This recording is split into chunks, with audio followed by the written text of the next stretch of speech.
All right, let's see how this oven cleaner is gonna clean this greasy mess up.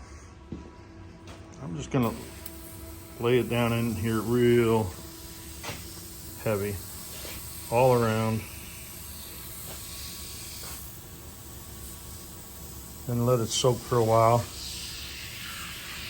All right, now time to let her soak. Try to let her soak for about an hour. All right, time to pressure wash her down.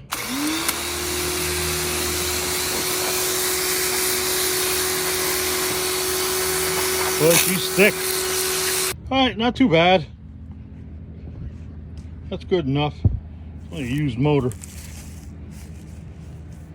Cleaner than it was. Well, there it is after it dried. Not too bad. Got the heavy grime off of it. I'm happy.